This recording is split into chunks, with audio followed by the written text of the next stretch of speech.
여선지자 더보라라는 제목으로 우리가 말씀을 한번 생각해 보겠습니다. 아브라함 링컨 잘 아시지요? 미국의 대통령이었습니다. 근데 이분이 하신 말씀 중에 아주 유명한 말이 하나 있습니다. 아마 다들 아실 거예요. 사람의 나이 40이 되면 자신의 얼굴에 대하여 책임을 져야 한다 라는 말을 이 아브라함 링컨이 했습니다. 자, 왜 이런 말을 했냐라고 보니까요. 이렇게 이제 대통령으로서 각 부처마다 사람을 세워야 되잖아요. 그래서 일할 사람들을 선택할 때 비서가 한 사람을 추천합니다.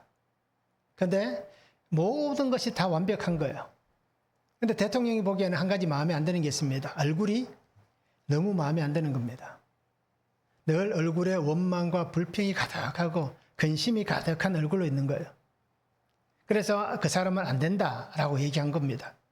그래서 비서가 그렇게 얘기합니다. 모든 실력을 다 갖췄는데 얼굴이 조금 보기가 그렇다고 해서 이 사람을 선택하지 않으면 안 된다라고 계속해서 종용하는 겁니다.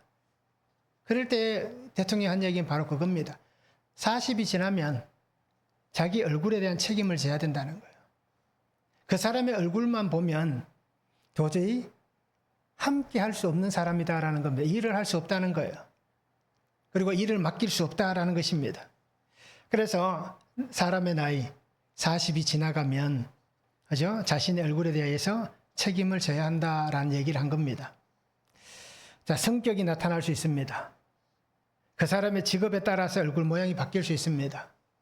생활 환경이라든지 인생관에 따라서 달라질 수 있습니다.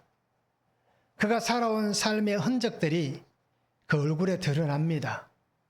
바울은 그렇게 얘기한 적 있잖아요. 나도 몸에 흔적을 지니고 있다. 그런데 어떤 흔적을 지니고 있다고 얘기합니까? 예수님의 흔적을 내가 내 몸에 지니고 있다라고 얘기했어요. 이제 매를 맞고 죽을 뻔하고 수없이 많은 고난의 길을 걸었던 그 바울이 나는 내 몸에 예수님의 흔적을 가지고 있다라고 고백했습니다. 자, 이렇게 삶에 살아가는 모두에게는 이 흔적이 드러납니다. 세월의 흔적이 그죠? 얼굴에 새겨지는 겁니다. 그래서 이 얼굴은 그 사람의 자화상, 자서전이라고 얘기할 수 있습니다. 그 사람을 우리가 자세히는 알지 못하지만 그러나 얼굴을 보면 그래도 이 사람이 어떤 삶을 살았다 라는 것에 대해서 어렴풋이 우리가 알 수는 있는 것입니다. 그것이 정확하지 않을 수는 있지만 그런 어느 정도는 우리가 알 수 있다라는 것입니다.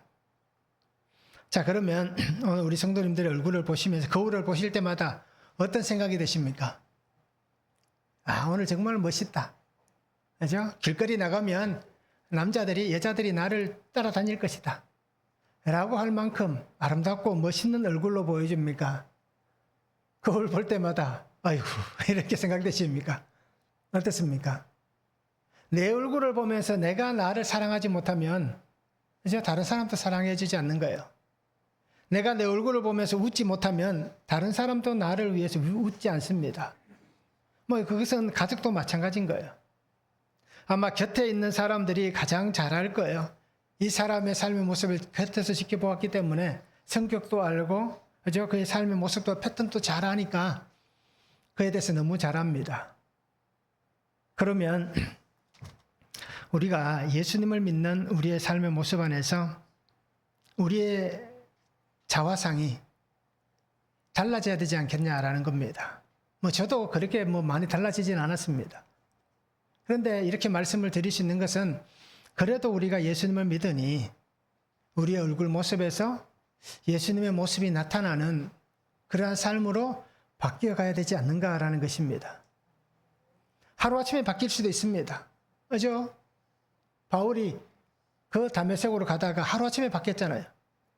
그렇듯 하루아침에 바뀔 수도 있지만 또 그렇지 않을 수도 있습니다. 서서히 조금씩 바뀌어갈 수 있습니다. 그래서 요즘 보면 이렇게 우리가 휴대폰에 보면 요즘 잘 되어 있는 게 그거잖아요. 10년 전의 사진이 뜰 때가 있잖아요. 오늘 아니면 최근의 날짜와 비슷한 때에 사진이 있으면 내가 이렇게 업로드를 시키지 않아도 기가 막히게 사진들이 올라옵니다. 그렇잖아요. 휴대폰에 저장되어 있던 사진들이.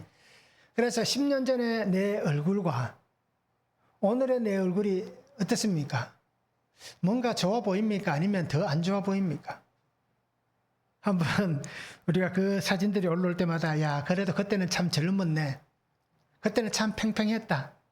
라고만 보지 마시고 그때 얼굴과 지금의 나의 모습을 비교해 보시면서 내가 잘 살아왔는지, 그죠? 내가 믿음 안에서 정말 잘 살아가고 있는지 그것을 우리가 한번 볼 수 있는 그런 모습들이 되면 좋겠습니다. 그래서 우리 얼굴에 예수님의 그 아름다움이 보여지는 그런 성도가 되면 참 좋겠습니다. 자, 말씀을 보시면 에우스의 죽음 이후에 또 여호와 앞에 악을 행하였다라고 말씀합니다. 그래서 하나님께서 가나안의 왕 야빈에게 그 이스라엘 백성들을 학대하게 하십니다. 그리고는 20년의 세월이 흘러갑니다. 그래서 부르짖는 그 백성들에게 하나님께서 여선지자 드보라를 보내시고 또 군대장관 바락을 세워서 하나님께서 약속하십니다. 이 가나안 군대를 내 손에 넘겨주리라 라고 오늘 말씀하시고 있습니다. 자, 여선지자 드보라에 대해서 우리가 말씀 볼 때에 첫 번째는 반복해서 행하는 나의 악을 보아야 합니다. 1절에서 3절입니다. 에웃이 죽으니 이스라엘 자손이 또 여호와의 목전에 악을 행하매 여호와께서 하솔에서 통치하는 가나안 왕 야빈의 손에 그들을 파셨으니 그의 군대 장관은 하루셋 학고임에 거주하는 시스라요. 야빈 왕은 철병거 900대가 있어 20년 동안 이스라엘 자손을 심히 학대했으므로 이스라엘 자손이 여호와께 부르짖었더라 말씀합니다. 자, 하나님께서 사사를 세워 주셨습니다. 그래서 에웃이 그죠? 이스라엘의 사사가 되어서 하나님의 약속의 은혜를 이루었습니다. 그리고 우리가 알듯이 3장까지 나와 있는 얘기를 보면 에웃이 사사로 세워진 이후에 하나님께서 80년이라는 시간을 주셨습니다. 80년 동안 그 땅에 평안이 있게 하셨습니다. 그런데 우리가 늘 보아서 알잖아요. 사사기 1장에 뭐라고 나왔습니까? 여호수아가 죽은 후에 나왔습니다. 또 오늘 4장에는 무엇이 나옵니까? 에웃이 죽으니 라고 얘기합니다. 그래서 어떻게 보면 이 사사기는 우리가 알듯이 늘 반복되는 이스라엘의 역사를 다루고 있습니다. 에웃이 죽었다라고 얘기합니다. 사사로 세웠던 하나님의 사람이 죽고 그 땅에 다시 사사가 없는 시대가 되었습니다. 그러니 백성들은 어떻게 합니까? 또 하나님의 목전에 악을 행하였다라고 말씀합니다. 또라는 단어는 야사프라는 단어를 씁니다. 그래서 더한다, 증가시킨다, 다시 한다라는 뜻입니다. 그래서 우리가 표현하면 그냥 또, 다시라고 생각하시면 될 거예요. 그래서 백성들은 하나님께서 주신 그 시대에 평안으로 삽니다. 사사를 통해 주신 평안을 누리며 살아갑니다. 그런데 하나님께서 세우신 사사의 존재가 이제 어떻습니까? 눈에 보이지 않게 되니 그들의 삶은 80년이 지났음에도 변하지 않는 삶의 모습을 보여줍니다. 결국 이 얘기는 어떤 얘기입니까? 할아버지의 삶을 아버지가 배웠고 아버지의 삶을 자식이 배운 겁니다. 그리고 그 자식의 삶을 또 그 다음에 자녀가 배웠다는 얘기입니다. 그런데 80년이라는 시간 동안 평안한 시대였다면, 하나님의 사사를 통해서 하나님을 섬기는 시대였다면, 우리로 따지면 예배하고 하나님을 찬양하고 하나님 앞에 살아가는 삶의 시간이었을 겁니다. 그런데 바뀌지 않았다라고 하면 참 어떻게 보면 이해가 되지 않잖아요. 결국 이 말은 어떤 얘기입니까? 사람은 쉽게 바뀌지 않는다라는 얘기입니다. 우리가 아무리 주의 은혜를 받았다라고 얘기하더라도 우리가 바뀌지 않는다는 얘기예요. 그냥 겉모양만 그럴 수 있다는 겁니다. 겉모습만. 속이 변화되지 않으니 그냥 내 성격이 나오고 내 삶이 그전에 나오고, 그죠? 시간이 지나면 악함이 다시 또 머리를 드는 그런 일들이 늘 반복되어져 가는 삶을 우리가 살고 있다는 얘기입니다. 결국 나는 저를 봐도 그렇습니다. 여전히 바뀌지 않는 인생을 살아가고 있다라는 것입니다.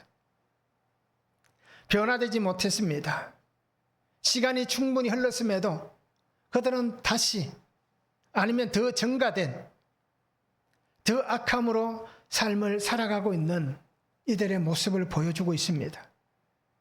그러니까 사사기의 흐름이 분명하게 드러나고 있는 현실을 보여주는 것입니다. 하나님은 그들이 행하는 악을 보십니다. 그러면서 오늘 성경이 어떻습니까? 하나님께서 다시 한 사람을 세워서 이스라엘 백성들을 학대하기 시작하십니다. 징계하십니다. 하솔 왕 야빈, 이 사람을 선택하셔서 이스라엘을 하나님이 심판하시는 거예요. 근데 여호수아 11장 1절에서부터 10절에 보면 이 하솔은 여호수아 시대에 점령을 당했습니다. 그래서 하솔 왕 야빈들을 통해서 같은 이름은 아닌, 동시대 사람은 아닌 거예요. 그냥 칭호일 뿐입니다. 그래서 그 시대에 그저 이 하솔 왕과 수많은 가나안의 왕들이 힘을 모아서 이스라엘 앞에 대적합니다. 그런데 하나님께서 그 땅을 점령하신 거예요. 정복하셨습니다. 자, 그런데 시간이 지나서 어떻게 됩니까?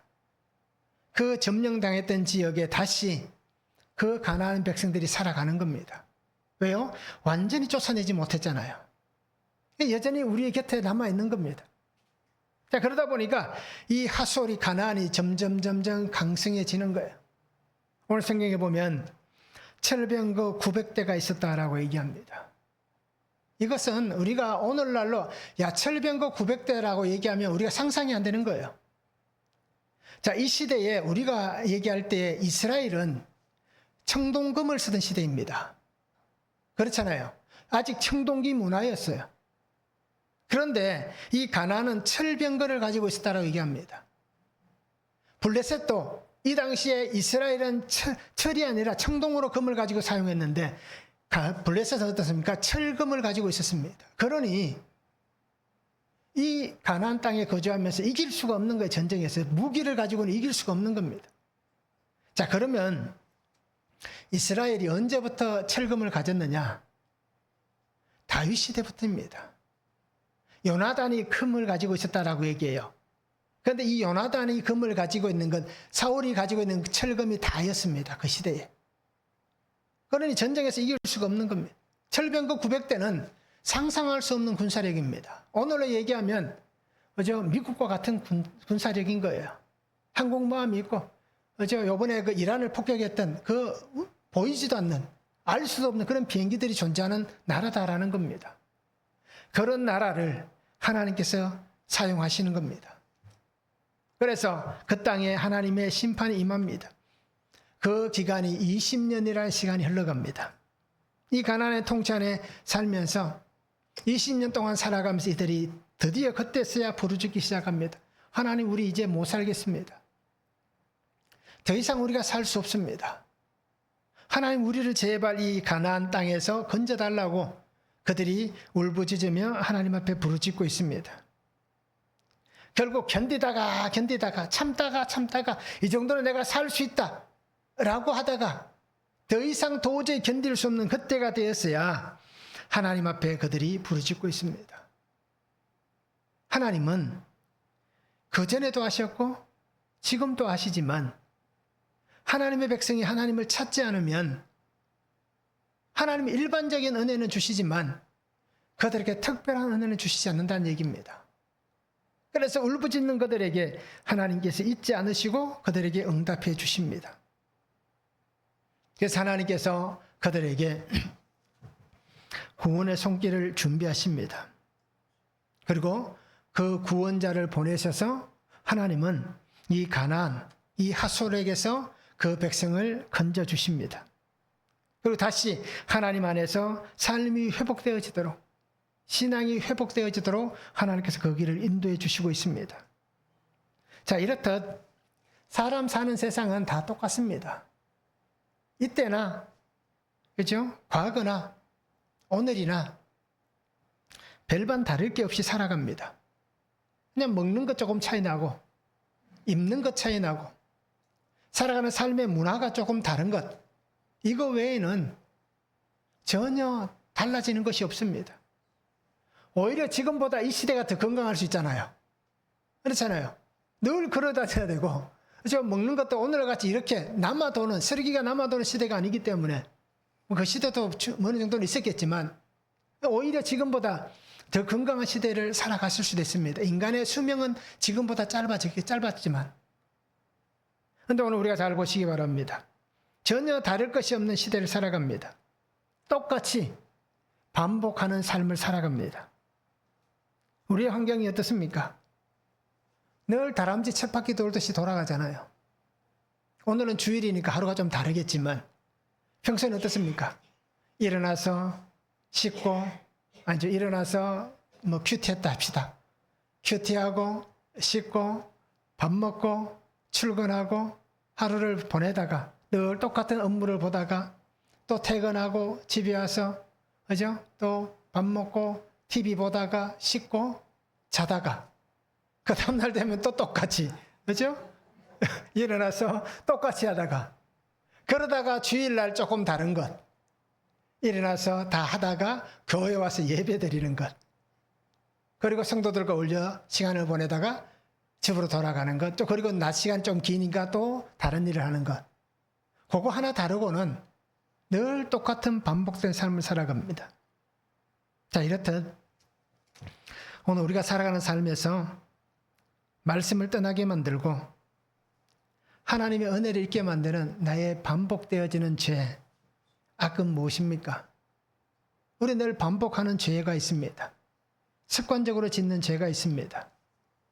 그리고 또 이렇게 생각합니다. 이 정도는 괜찮겠지라고 여기며 짓습니다. 우리가 습관적으로 해야 될 길은 죄 짓는 것이 아니라 여전한 방식으로 말씀을 묵상하며 하나님이 내게 열어놓으신 이 십자가의 길, 말씀을 붙잡고 살아가는 삶이 우리가 습관적으로 살아가야 될 삶인 것입니다. 다른 것은 습관이 되면 되지 않습니다. 그런데 우리가 어떻습니까? 항상 반대로 가잖아요. 어릴 때 한번 생각해 보세요. 부모님이 얘기하면 좋은 것이라도 그죠? 반대로 생각하고 거부 반응을 일으키고 이제 반항을 하고 그렇게 하잖아요. 이렇듯 우리는 반대로 가고 싶어하는 습관을 가지고 습성을 가지고 있는 겁니다. 그래서 성경에서 말씀을 봐야 산다. 말씀을 붙잡아야 살아간다. 기도해야 살 수 있다. 하나님의 은혜를 받을 수 있다라고 얘기하면 우리는 그냥 반대로 가고 싶은 거예요. 왜요? 습성이 그러니까. 그래서 우리가 이 습성을 다시 바꾸시기 바랍니다. 저 반대로 가고 싶은 나의 습성을 바꾸시기 바랍니다. 저는 보니까요, 말씀을 생각하면서 보니까 늘 반복하는 죄가 뭔가 하라고 보니까 너무 많은 거예요. 너무 많아서 한번 쭉 읽어드리겠습니다. 여전히 세상에 성공을 꿈꾸고 있습니다. 아직도 이제 곧 얼마 있지 않으면 나이 얘기해서 죄송합니다. 이제 저도 60이 될 날이 몇 년 남지 않았습니다. 그런데 참 아직도 성공하고 싶은 그런 마음이 있는 거예요. 지금보다 더 높은 곳에 올라가고 싶은. 등산하면 그러잖아요. 꼭 산꼭대기에 가고 싶은 사람들이 있잖아요. 등산하는 목적이 정상에 올라가기 위해서, 또 어떤 분은 또 내려가기 위해서 등산한다는 분도 있더라고요. 누구나 정상에 서고 싶은 것이 꿈입니다. 그래서 제가 양육을 받으면서 그렇게 이게 큐티 이렇게 할 때 제가 적어낸 게 있어요. 산의 정상에 올라선 줄 알았는데 라고 하는 이 문구를 써서 낸 적이 있어요. 그랬더니 저를 가르치는 선생님께서 이것부터 잘못됐다고, 산의 정상에 올라간다는 생각 자체가 잘못됐다고 그렇게 말씀을 하시더라고요. 탐심이 있고요, 탐욕이 가득하고 여전히 물질에 대한 마음이 남아 있습니다. 누구나 다 그럴 거예요. 조금 더 여유 있고 조금 더 풍요로우면 좋겠다. 내가 조금 더 여유로우면 자식들이 조금 더 잘 살아갈 수 있지 않을까라는 그 마음이 늘 있는 것입니다. 그리고 거짓말도 하고요, 속이기도 하고 때로는 빼앗는 일도 가끔씩 있는 것 같아요. 시간을 빼앗는다든지 아니면 다른 사람의 환경을 빼앗는다든지 물질을 빼앗고 이러지는 않는데 그죠? 이렇게 빼앗는 것들이 있는 것 같아요.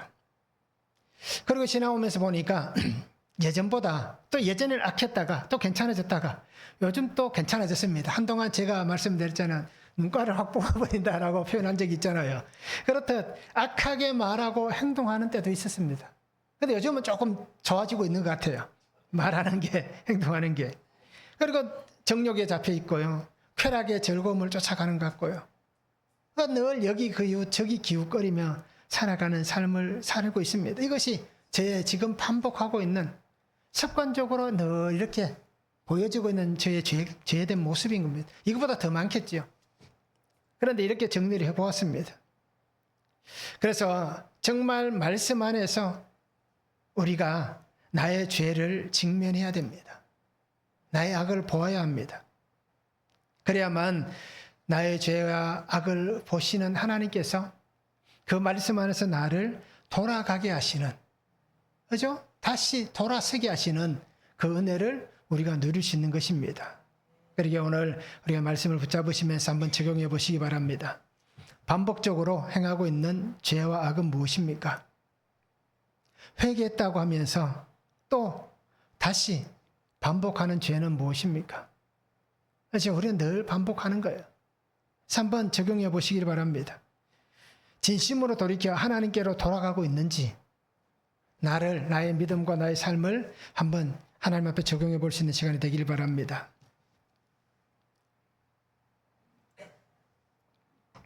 두 번째는 구원의 길을 새롭게 여시는 분은 하나님이십니다. 4절에서 7절입니다. 그때 랍비도스의 아내 여선지자 드보라가 이스라엘의 사사가 되었는데 그는 에브라임 산지 라마와 베델 사이 드보라의 종려나무 아래에 거주하였고 이스라엘 자손은 그에게 나아가 재판을 받더라. 드보라가 사람을 보내어 아비노함의 아들 바락을 납달리 게데스에서 불러다가 그에게 이르되 이스라엘의 하나님 여호와께서 이같이 명령하지 아니하셨느냐? 너는 납달리 자손과 스불론 자손 10,000명을 거느리고 다볼산으로 가라. 네가 야빈의 군대 장관 시스라와 그의 병거들과 그의 무리를 기송강으로 이끌어 내게 이르게 하고 그를 내 손에 넘겨주리라 말씀합니다. 하나님께서 하나님이 세우신 한 사람을 통하여서 그 부르짖는 백성들에게 하나님의 은혜를 보여주시기를 원합니다. 그래서 여선지자 드보라를 하나님이 세우십니다. 랍비도스의 아내 드보라라고 얘기합니다. 랍비도스는 횃불, 번개라는 뜻을 가지고 있습니다. 드보라는 꿀벌이라는 뜻을 가지고 있습니다. 바락도 횃불이라는 뜻을 가지고 있습니다. 그래서 이 드보라를 하나님께서 사사로 세우신 거예요. 사사는 오늘로 얘기하면 재판관입니다. 그래서 그 백성들의 어떤 모든 삶의 재판을 해야 될 때, 그죠? 이 사람이 재판을 해주고, 또 정치적으로도 문제를 풀어주고, 또 신앙적으로도 삶을 이끌어주는 사람이 바로 이 사사입니다. 그래서 어떻게 보면 종교와 정치가 하나가 된 그런 사람이다라고 보시면 되는 거예요. 자, 이렇듯 시대 상황을 한번 보시기 바랍니다. 여선지자가 세워졌다라고 하는 거예요. 일반적으로 여선지자는 그렇게 흔하지 않는 시대잖아요. 구약 시대에 보면 대표적으로 우리가 알 수 있는 여선지자가 여러 명 있습니다. 그중에 3명이 있습니다. 대표적인 여선지자. 미리암, 누군지 아시죠? 또 훌다, 누군지 아시죠? 그리고 오늘 드보라, 이 3사람이 구약 성경에 나오는 여선지자 중에서 대표적인 3사람입니다. 자, 이 사람들 외에 특별히 성경에 등장한 사람들은 존재하지 않습니다. 결국 이 긴 구약의 시대 동안 여선지자가 세워졌다라는 것은 쉽지 않은 모습입니다. 그러면 이 시대의 사람들의 삶이 얼마나 황폐화되었는지 알 수 있는 겁니다. 특별히 우리가 알듯이 이스라엘은 어떻습니까? 여인을 항상 이 말씀 드릴 때 죄송합니다. 여인을 숫자에 포함시키지 않잖아요. 그렇죠? 근데 오늘날 교회는 여자분들이 더 많습니다. 자, 여인이 숫자에 포함되지 않던 이 시대에 여인이 선지자가 된다는 것, 사사가 된다는 것, 결국 이 얘기는 남자들이 얼마나 황폐화되었는지 알 수 있다는 거예요. 얼마나 죄의 기쁨에 빠져 있는지 알 수 있다는 겁니다. 사회가, 남자들 중심으로 돌아가는 이 사회가 얼마나 죄에 찌들어 있고 혼탁한지 그 사실을 잘 보여주고 있다는 것입니다. 그리고 하나님은 이 드보라를 통해서 이스라엘을 구원하시기를 원하십니다. 그런데 오늘 성경을 보시면 하나님께서 드보라를 통해서 역사하시지만 드보라를 하나님께서 그 군대의 장으로 세우지는 않습니다. 하나님께서 어떻습니까? 바락이라는 사람을 드보라를 통하여서 세우고 있습니다. 스불론과 랍달리 자손 10,000명을 불러오게 합니다. 자, 이 지역은 다볼산 지역은 어떻습니까? 우리가 알듯이 팔레스타인 북쪽 지역입니다. 지금 이스라엘의 북쪽 지역에 있는 땅입니다. 그러니까 그곳에서 하나님께서 이 일들을 행하시는 겁니다. 하나님은 드보라를 통하여서 바락에게 하나님의 사명을 전합니다. 하나님의 명령을 전하고 있습니다. 그래서 하나님은 이 드보라를 세우시고 또 바락을 택하여 세우시면서 하나님이 말씀하신 것은 무엇입니까? 기송강으로 그들을 이끌어내어서 그들을 내 손에 넘겨주겠다. 이것은 드보라에게 한 말씀이 아닌 거예요. 이 은혜는 하나님께서 바락에게 주신 은혜의 말씀입니다. 철병거로 무장한 군대를 하나님께서 하나님의 방법으로 싸우셔서 내가 그들을 너의 손에 넘겨주겠다라고 약속해 주시고 있습니다. 두렵지 않겠습니까? 칼도 제대로 빈번하게 없는 그들인데 철병거 900대를 거느린 시스라의 군대를 대적한다. 쉽지 않은 그 모습입니다. 이 무장한 군대를 하나님은 다른 말씀하지 않습니다. 그냥 내가 그를 내 손에 넘겨주겠다. 이 말씀만 하시는 거예요. 하나님은 인간의 한계를 넘어가십니다. 하나님은 인간의 생각의 한계를 넘어가십니다. 그래서 하나님은 그 한계를 넘어서 하나님의 역사를 이루어 가시는 분이십니다. 아무것도 보이지 않습니다. 철병거 900대가 앞에 있으면 아무것도 보이지 않을 거예요. 그 보이지 않는 내일, 하나님이 보내셔서 나온 전쟁터이지만 그 철병거 앞에 서 있으면 어떻습니까? 야, 내일 아침에 내가 우리 성도님들 좋아하는 게 뭐 있습니까? 아침에 내가 커피 한 잔 마실 수 있을까? 아침에 내가 빵 한 조각 먹을 수 있을까? 아침에 내가 밥 한 술 뜰 수 있을까? 라는 생각이 그 앞에 서면 안 들겠습니까? 다 그런 생각이 들 수밖에 없습니다. 내일이라는 소망이 도저히 보이지 않는 그런 상황입니다. 그런데 하나님 어떻게 하십니까? 보이지 않는 내일의 소망을 보여주시는 분입니다. 내가 내 손에 넘겨주겠다. 암흑과 같은 삶의 환경이 우리 앞에 있습니다. 앞에 보이지 않는 칠흑 같은 암흑이 우리 앞에 여전히 존재합니다. 우리가 아무리 하나님 앞에 나와 기도해도 오늘 간증하셨던 분은 3년 만에 하나님께서 응답하셔서 부모님이 예수님을 영접한 은혜를 주셨지만 그러나 우리는 어떻습니까? 그보다 더 긴 시간을 아니면 더 긴 시간들을 앞으로 기도해야 될 수도 있습니다. 그러니 보이지 않는 칠흑 같은 이 삶을 살아가는 우리에게 새 길이 보이지 않을 수도 있고요. 그냥 우리는 그 암흑 속에 살다가 죽을 수도 있습니다. 그럼에도 하나님은 우리를 향하여서 말씀하시는 거예요. 내가 내 손에 넘겨주겠다 말씀하시는 거예요. 지금이 아니라 할지라도 하나님은 그 길을 열어가시는 것입니다. 시편 18편 28절에 이렇게 말씀합니다. 주께서 나의 등불을 켜시며 여호와 내 하나님이 내 흑암을 밝히시리이다. 하나님께서 우리의 흑암 가운데 불을 밝히셔서 우리의 삶에 불빛이 있게 하시는, 예수 그리스도의 생명의 빛이 있게 하시는, 예수 그리스도의 이 등불을 통하여서 하나님의 구원하시는 역사가 있게 하시는 그 은혜의 불을 우리의 흑암 가운데 밝히시겠다라고 말씀해 주시고 있습니다. 그리고 오늘 하나님은 나의 삶을 밝혀가시는 분입니다. 하나님은 나의 삶을 열어가시는 분이십니다. 그리고 오늘 우리가 하나님께서 도우시는 이 손, 나를 위해 역사하시는 하나님의 은혜의 손길을 붙잡으시기 바랍니다. 그 손은 지금 펼치시는 게 아니라 이미 오래전부터 나를 향하여 펼치시고 있습니다. 제가 김상하 집사님에게 이렇게 악수를 청하잖아요. 근데 제가 이렇게 먼저 손을 내밀었습니다. 근데 집사님이 제 손을 보고도 악수를 안 잡아주면 어떨까요? 이 손은 부끄러운 손이 되는 거예요. 멋쩍잖아요. 근데 우리가 그렇게 살고 있는 거예요. 하나님께서 나에게 이 손을 지금까지 내고 있는데 우리가 보고도 아니면 안 보였어. 그냥 그 손이 내 앞에 있음에도 모르고 살아가는 거예요. 이 손을 우리가 잘 붙잡으시기 바랍니다. 그러면 하나님은 나의 한계를 넘어서 오시는 거예요. 그렇죠? 내 생각을 넘어서 오시는 겁니다. 나의 삶을 넘어오셔서 모든 것이 다 하나님의 은혜였습니다. 모든 것이 은혜였습니다. 라고 고백하는 그 시간이 분명히 오게 하시는 것입니다.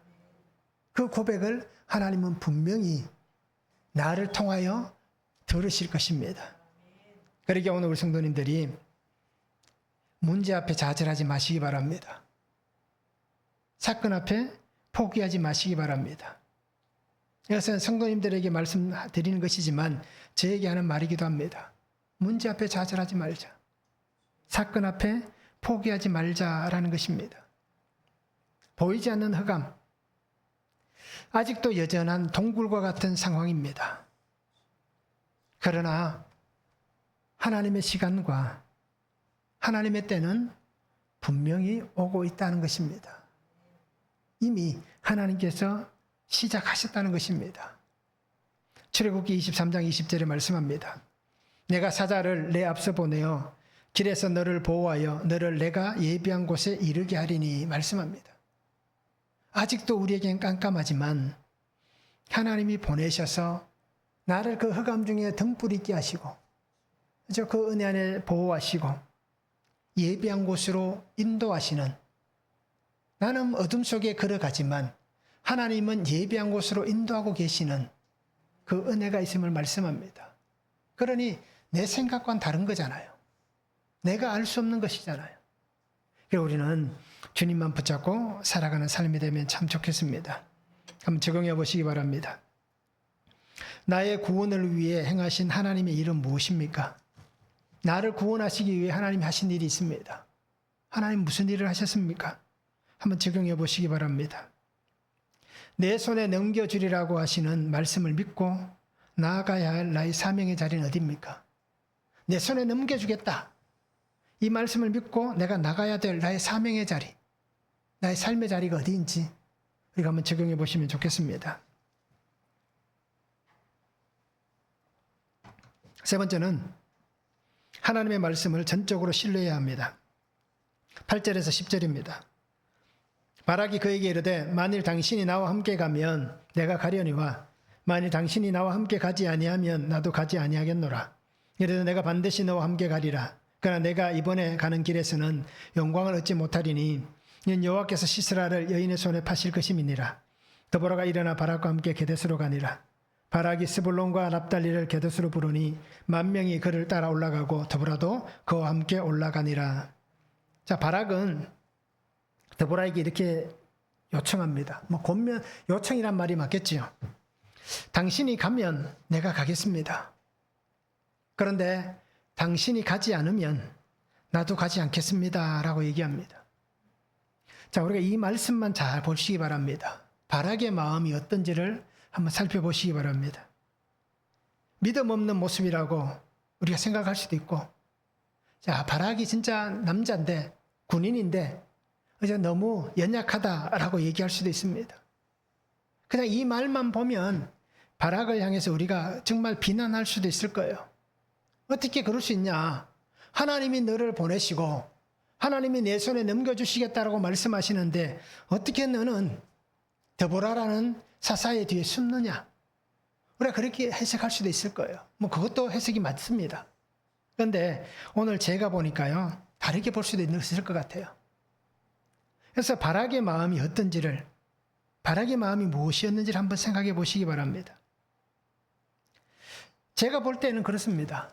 바락이 하나님을 더 의지하는 모습을 보여주고 있습니다. 드보라를 의지하는 것 같아 보입니다. 당신이 가면, 당신이 가지 않으면 이라고 얘기하는 것을 보면 드보라만을 의지하는 것 같습니다. 그런데 정말 이 사람이 드보라를 의지했을까? 히브리서에 보면 우리가 알듯이 이 바락이라는 이름이 등장합니다. 믿음의 사람들을 쭉 열거하면서 사사시대에 사사들 얘기하면서 바락이라는 이름이 나와요. 그것을 보면 오늘 이 말씀이 조금 어떤 말씀인가 조금 더 우리가 이해해 볼 수 있을 것 같습니다. 바락은 자신의 연약함을 알았습니다. 그래서 어떻게 보면 지금 눈에 보이고 있는 드보라를 의지하는 건 맞습니다. 그래서 당신이 같이 가셔야 됩니다. 자신의 나약함을 인정하는 거예요. 그런데 그 내면을 깊이 있게 한번 생각해 보니까 드보라에게 하는 이 말이 아마 제가 볼 때는 하나님을 향하여 그가 고백하는 것 같아요. 아직까지 자신은 하나님에 대한 경험이 없잖아요. 그죠? 하나님의 은혜를 누려보지 못했습니다. 그러니 곁에 있는 드보라를 보면서 하나님을 대신해서 하나님을 향한 고백을 드보라에게 그렇게 하고 있는 것 같아요. 보이지 않는 하나님이 아니라 보이는 드보라를 보면서 아마 하나님이 이와 같이 나와 계시기를 원한다. 내 눈에 보여지는 하나님이 계시기를 원한다라는 겁니다. 그래서 정말 전적인 하나님의 도우심과 하나님의 권능이 임하도록 그의 마음이 그렇게 향하지 않았을까라는 것입니다. 그래서 비록 그렇게 얘기합니다. 드보라가 얘기하는 거예요. 비록 가는 이 길에서 너는 영광을 얻지 못할 것이다. 만약에 이 바락이 드보라에게 이렇게 말하지 않았다면 하나님께서 그 영광을 얻게 하셨을 거예요. 그런데 그 말을 통해서 하나님이 이 영광을 얻지 못하게 하셨다는 겁니다. 그런데 바락은 어떻게 합니까? 내가 영광을 얻지 못하는 한이 있어도 내가 바라는 것은, 원하는 것은 하나님께서 이 전쟁에서 승리하게 하시는 것. 하나님께서 하나님의 권능으로 역사하셔서 하나님의 은혜의 시간이 오게 하는 것. 이 철병거 900대가 있는 이 강대한 나라를 상대할 때에 우리 연약한 백성들이 상하지 않고 하나님의 은혜 안에 세워질 수 있는, 그래서 정말 내일이라는 다시 소망이 생겨나는 그러한 삶이 있는 것, 이것이 아마 바락이 원하는 것이 아니었을까라는 것입니다. 그러기에 뭐 두 가지 해석 다 볼 수 있는 겁니다. 그래서 마음을 어느 곳에 두는지, 삶의 길을 어느 곳에 두고 사는지, 이것이 중요하다라는 것입니다. 그래서 오늘 성도님들이, 저도 그렇고요, 내 마음을 어느 곳에 두시겠습니까? 내 삶을 어느 곳에 두시겠습니까? 어느 곳에 나의 마음을 두고 나의 삶을 두어서 바르게 하시겠습니까? 어느 곳에서 하나님을 기쁘시게 하는 그 삶을 살아가겠습니까? 오늘 그냥 보기에는 바락이 피하는 것 같고 숨는 것 같아 보이지만 이것이 저 개인적인 해석일 수도 있습니다. 그죠?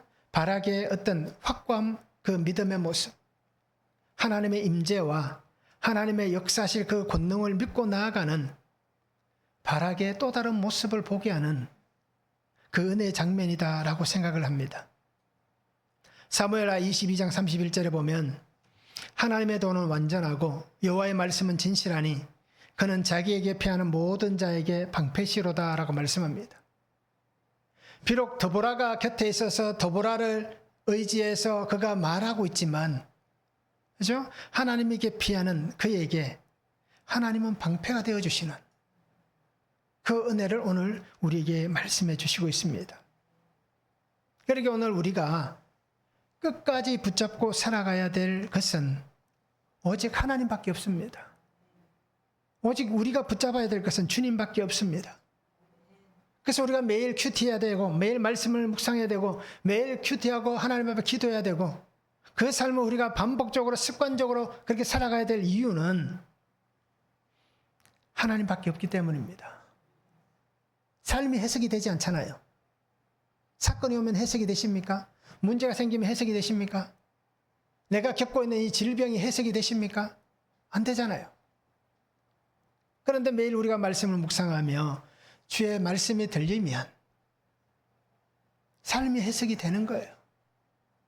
그런 경험들을 해보시기 바랍니다. 그런 경험을 해보니까요, 살게 됩니다. 사라집니다. 다시 힘을 얻게 되는 거예요. 시간이 걸리지만 다시 일어날 그런 은혜를 하나님이 주시는 거예요. 그 웅덩이에 빠져있던 예레미야를 하나님께서 낡은 천조각이 엮어지는 그 사건을 통해서 건져주시는 거예요. 그래서 하나님은 삶에서 일어나게 하시고 다시 부를 새 노래가 있게 하시고 그리고 그 삶의 자리에 잘 붙잡혀 가도록 우리를 권면하고 계시는 겁니다. 그래서 말씀이 들리고 말씀으로 삶을 해석해야 내가 그리스도인으로 살아갈 수가 있는 것입니다. 사건과 고난과 아픔을 통해서 그 사건만 두고 보면 수치를 당할 수 있고 조롱을 받을 수 있고 손가락질 받을 수도 있습니다. 예수 믿는다는데 그러냐라고 손가락질 받을 수 있습니다. 무시를 당할 수 있습니다. 그런데 예수님을 믿기 때문에 그것이 해석되는 거예요. 다른 사람은 세상은 멸망이다, 죽음이다, 끝났다라고 하는 멸망의 사건이라고 얘기하지만 하나님은 그 사건에서 말씀으로 구원의 사건이다, 생명의 사건이다 라고 말씀해 주시는 거예요. 그래서 바벨론에 70년 동안 붙잡혀 있으라고 얘기하시는 거예요. 그래야 너희가 살 수 있다. 그래야 너희가 산다. 그래야 이 구속사가 끊어지지 않고 계속해서 이어진다라고 말씀해 주시고 있는 것입니다. 그리고 오늘 우리도 매일 주시는 말씀, 나에게 주시는 이 말씀을 전적으로 붙잡고 신뢰해야 이 말씀이 나의 삶을 해석합니다.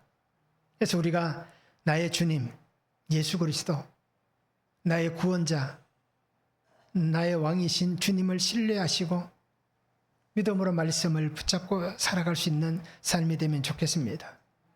그러면 죄의 자리에서 일으켜 주십니다. 다시 또 사명의 자리로 세워가십니다. 에웃이 죽으니라고 말씀하시고 또 여호와의 목전에 악을 행했다가 아니라 하나님께서 내가 죽더라도 우리의 자녀들이 다시 또 하나님의 사명 안에 사는 인생이 되게 하신다 라는 이 은혜가 오늘 우리에게 있어야 되는 겁니다. 이것이 오늘 우리가 믿음의 부모가, 믿음의 선배가 세워가야 될 하나님의 그러한 아름다운 신앙의 길입니다. 이것을 우리 성도님들이 잊지 않았으면 좋겠습니다. 한번 적용해 보시기 바랍니다. 나는 하나님의 말씀을 전적으로 신뢰하고 믿고 있습니까? 어떻습니까? 내가 전적으로 신뢰하고 믿고 있는지 한번 적용해 보시길 바랍니다. 나는 도움을 구하는 자에게 도움을 줍니까? 아니면 무시하고 외면합니까? 어떻습니까? 한번 적용해 보시길 바랍니다. 사사기가 늘 반복되는 역사입니다. 그래서 사사기의 중심되는 결론 말씀은 무엇입니까? 자기 소견에 옳은 대로 행하였더라. 그 시대에 왕이 없으므로. 이것이 사사기의 주제입니다. 우리도 마찬가지입니다. 우리도 내 소견대에 옳은 대로 살아가고 있습니다. 그리고 오늘 우리의 삶의 자리에 나를 구원하시는 주님을 붙잡으시기 바랍니다. 다른 것은 없습니다. 다른 것은 없습니다. 날마다 말씀으로 영적 전쟁에서 승리하는 이 믿음의 길을 걸어가시기 바랍니다. 나의 구원자, 또 나를 돕는 자, 그 은혜의 사람들을 보내시는 주님의 은혜가 풍성한 그러한 삶을 살아갈 수 있기를 주님의 이름으로 축원합니다. 사랑의 아버지 하나님, 오늘도 우리에게 주신 말씀을 바라봅니다. 주의 은혜 안에 세워주시고 주의 말씀 안에 세워주시옵소서. 여전히 우리는 죄의 자리에서 또 다시 악을 행하는 인생입니다. 80년이 지났음에도 변하지 않는 그들의 모습입니다. 아버지 하나님, 우리 안에 그들과 다를 것이 없는 죄의 습관과 죄와 악의 악함이 가득한 삶이 우리의 모습들입니다.